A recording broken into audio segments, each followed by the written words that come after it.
we are focusing on the dependent rules, specifically the two key tests, the qualifying child and the qualifying relative test. A person can meet the requirements for one or the other, but never both. And getting this right is crucial for filing status, deductions, and various tax credits. Let's start with the qualifying child test, which has 4 distinct parts that must all be met. First is the relationship test. The child must be your son, daughter, stepchild, eligible foster child, brother, sister, half-brother, half-sister, stepbrother, stepsister, or a descendant of any of them, like a grandchild. Second is the age test. The child must be under age 19 at the end of the year, or under age 24 if they are a full-time student for at least 5 months of the year. An important exception exists for any child who is permanently and totally disabled, in which case there is no age limit. A common exam trap is to forget that the child must be younger than you or your spouse if filing jointly, unless they are disabled. Third is the residency test. The child must have lived with you for more than half of the year. The exam may present scenarios with temporary absences for things like school, vacation, or medical care. These do not count against this time.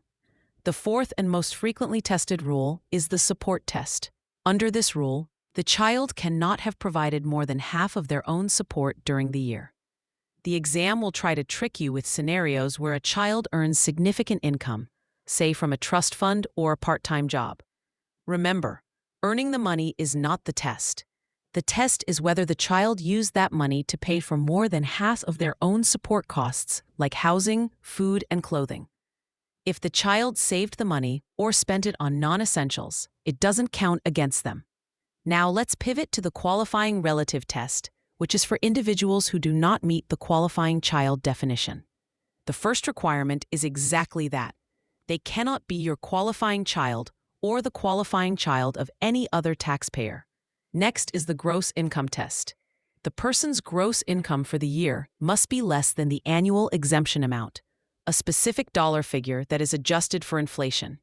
This is a strict limit, and tax-exempt income like certain Social Security benefits or municipal bond interest does not count towards it.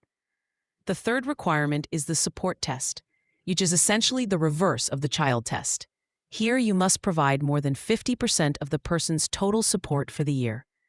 The exam often features questions involving multiple people supporting one person, such as several siblings supporting an elderly parent. In these cases, a multiple support agreement, Form 2120, can be used if no single person provides over 50%, but the group collectively does, and the person claiming the dependent must contribute at least 10%.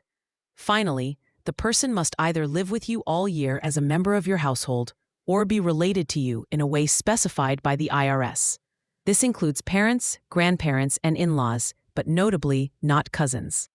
A cousin must live with you the entire year to qualify as a member of the household. Here's a phrase to keep the support tests straight. For a qualifying child, they must not have paid for their own support. For a qualifying relative, you must have paid for their support. The exam loves to test the tiebreaker rules for a qualifying child. If a child qualifies for 2 people, the rules are applied in a specific order. Generally, the parent with whom the child lived longer has the primary right to claim them.